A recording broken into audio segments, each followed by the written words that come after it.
কাজের মেয়ে জ্যোৎস্না দরজা খুলতেই জ্যোৎস্নাকে জড়িয়ে ধরতে চাইল বাসার কর্তা শামীম। জ্যোৎস্না শামীমকে ধাক্কা দিয়ে সরিয়ে দিয়ে বলল, এইটা কি করছেন ভাইজান? আপনি না আমাকে বোনের চোখে দেখেন? শামীম দুহাত জোর করে বলল, জ্যোৎস্না তুই আমাকে ক্ষমা করে দে, আমার মাথা ঠিক নেই, আমি কি করতে চাইছি আর কি হয়ে যাচ্ছে কিছুই বুঝতে পারছি না। জ্যোৎস্না বুঝতে পারলো শামীমের কি যেন হয়েছে। হঠাৎ পাগলামি করার মানুষ শামীম না, কারণ 2 বছর যাবৎ এ বাসায় জ্যোৎস্না কাজ করে। কখনো শামীম খারাপ করেনি জ্যোৎস্নার সাথে। জ্যোৎস্না ভাবতে ভাবতে শামীমকে বলল, ভাইজান আপনার কি শরীর খারাপ? শামীম বলল, শরীর মন দুটোই খারাপ, শুধু তুই পারবি আমার বুকের ভেতর দাও দাও করে জ্বলা আগুনটা একটু শান্ত করতে। কি বলছেন ভাইজান? আমি কিভাবে পারবো আপনার বুকের আগুন নেভাতে? শামীম জ্যোৎস্নার হাত ধরে বলল, তুই ভয় পাস না, তোর কোনো ক্ষতি হবে না, তোকে কি করতে হবে আমি তা তোকে খুলে বলছি। জ্যোৎস্না বলল, আচ্ছা বলুন। শামীম জ্যোৎস্নার কানের কাছে মুখ নিয়ে ফিস ফিস করে বলতে লাগলো। ঘণ্টাখানেক পর শামীমের স্ত্রী পাপিয়া দরজা খুলে ভেতরে ঢুকতে ড্রয়িং রুমের দিকে তাকিয়ে চমকে উঠল। ড্রয়িং রুমের সোফায় শামীমের কোলে জ্যোৎস্না শুয়ে আছে, আর শামীম আঙুর ফল থোকা থেকে ছিঁড়ে ছিঁড়ে জ্যোৎস্নার মুখে খাইয়ে দিচ্ছে। এমন দৃশ্য দেখে পাপিয়া আর নিজেকে কন্ট্রোল করতে পারলো না। শামীম বলে চিৎকার দিয়ে ড্রয়িং রুমে প্রবেশ করলো। জ্যোৎস্না শামীমের কোল থেকে উঠে দাঁড়িয়ে গেল। শামীমও দাঁড়িয়ে মুচকি মুচকি হাসছে। শামীম এসব কি হচ্ছে? জ্যোৎস্না আমতা আমতা করে বলল, ভাইজান আমি এখন আসি বলে বাসার ভেতর যাওয়ার জন্য পা বাড়াতেই পাপিয়া হাত ধরে টান দিয়ে চর মারার জন্য হাত তুলতেই শামীম হাতটা ধরে ফেললো। পাপিয়া তো অবাক। শামীম অগ্নি চোখে পাপিয়ার দিকে তাকিয়ে আছে। পাপিয়া বলল, তুমি আমার হাত ধরলে? সামান্য কাজের মেয়েকে বাঁচাতে আমার হাত ধরলে? শামীম বলল, হ্যাঁ আমি অন্যায়ের প্রতিবাদ করার জন্য তোমার হাত ধরেছি। পাপিয়া হাসতে হাসতে বলল, অন্যায়ের প্রতিবাদ করলে? তোমার কথা শুনে হাসি পেল। যে মানুষ কাজের মেয়ের সাথে ফষ্টি নষ্টি করে সে আবার অন্যায় কোনটা ন্যায় কোনটা কিভাবে বুঝবে? ছি শামীম, তুমি এতটা খারাপ তা আমি কোনোদিনও কল্পনাও করতে পারিনি। জ্যোৎস্না রাগান্বিত হয়ে বলল, চুপ করুন ম্যাডাম, ভাইজানকে খারাপ বলার আগে নিজের কাছে নিজেকে প্রশ্ন করুন, আপনি কতটা ভালো? পাপিয়া বলল, কি বললি তুই? আমি খারাপ? শামীম দেখেছো, জ্যোৎস্না তোমার স্পর্ধা পেয়ে যত বড় মুখ নয় তত বড় কথা আমায় বলল। জ্যোৎস্না বলল, আমি বড় কথা বলিনি, যেটা সত্যি সেটাই বলেছি। পাপিয়া বলল, শাক দিয়ে মাছ ঢাকতে চাইছিস তাই না? তোর আর অবৈধ সম্পর্ক ধরা পড়ে গেছে, সেই ভয়ে আমার নামে অপবাদ দিচ্ছিস? জ্যোৎস্না বলল, আপনি এতদিন শাক দিয়ে মাছ ঢাকতে চেয়েছেন, ভয় ভীতি দেখিয়ে আমার মুখ বন্ধ রেখেছেন, কিন্তু না, আজ আর মুখ বন্ধ রাখবো না, সবাইকে বলে দেব শামীম ভাইজান একজন ভালো মানুষ, আপনি খারাপ। শামীম জ্যোৎস্নার মুখে এমন কথা শুনে অবাক হয়ে বলল, জ্যোৎস্না তুই এসব কি বলছিস? তোর কি মাথা ঠিক আছে? জ্যোৎস্না বলল, এতদিন আমার মাথা ঠিক ছিল না, এখন আমার মাথা ঠিক হয়েছে। শুনবেন ভাইজান, এই মহিলা কত বড় খারাপ। পাপিয়া বলল, খবরদার জ্যোৎস্না, উল্টোপাল্টা মিথ্যে কথা তুই বলবি না, আমি কিন্তু তোর চাকরি খেয়ে ফেলবো। জ্যোৎস্না বলল, খেয়ে ফেলুন চাকরি, এমন চাকরি আমিও আর করব না, তারপরও আমাকে সত্যটা বলতে হবে। ভাইজান আপনি দেশের বাইরে ছিলেন, রাত 2টা বাজে হঠাৎ আমার ঘুম ভেঙে গেল হাসাহাসির শব্দে।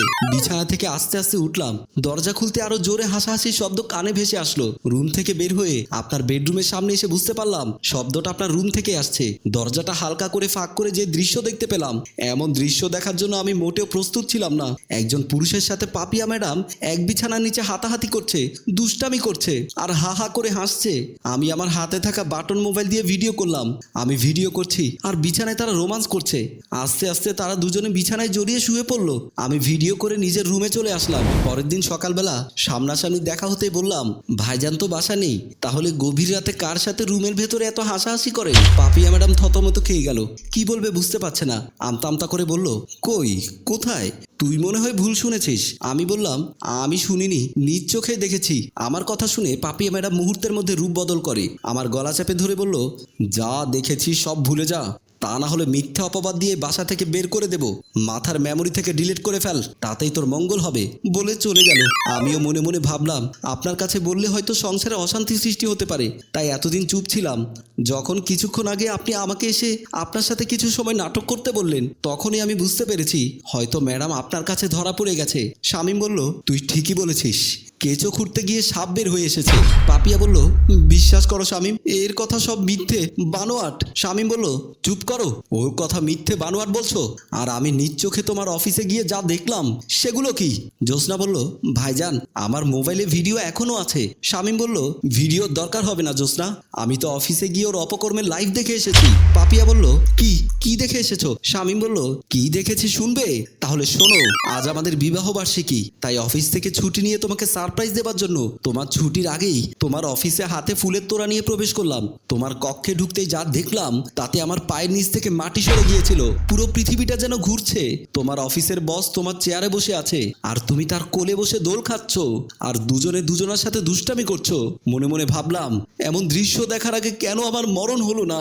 আর সহ্য করতে পারলাম না, বাসায় চলে আসলাম।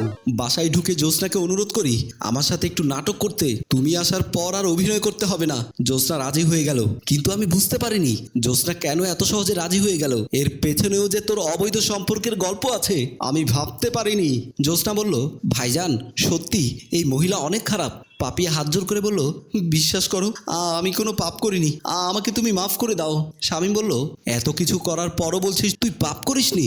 আরে তুই কি করে বুঝবি ভালোবাসার মানুষটা অন্যের বুকে দেখলে কেমন যন্ত্রণা হয়, বুকের ভেতরটা কেমন করে। আমি তোকে ডিভোর্স দেব, তুই এই মুহূর্তে আমার বাসা থেকে বের হয়ে যা। তোর মতো স্ত্রীর সাথে সংসার করার চেয়ে সারা জীবন একা থাকাই উত্তম। পাপিয়া দুহাত জোর করে অনেক অনুনয় বিনয় করতে লাগলো, কিন্তু শামীম তার সিদ্ধান্তে অটল রইল। প্রিয় ভিউয়ার্স, পাপ কখনো বাপকেও ছাড়ে না। পাপিয়াও নিজের পাপের কারণে সংসার জীবন থেকে বিচ্ছিন্ন হয়ে গেল। তাই সকলের ভেবে দেখা উচিত, পাপ নয় পুণ্যময় জীবনই হলো সুখের জীবন। গল্পটি ভালো লাগলে লাইক, কমেন্ট ও শেয়ার করুন। গল্পটি রচনায় ফেরদৌস অপু, প্রযোজনায় মঞ্জুর মোর্শেদ, পরিচালনায় রেজাউল কবির চৌধুরী।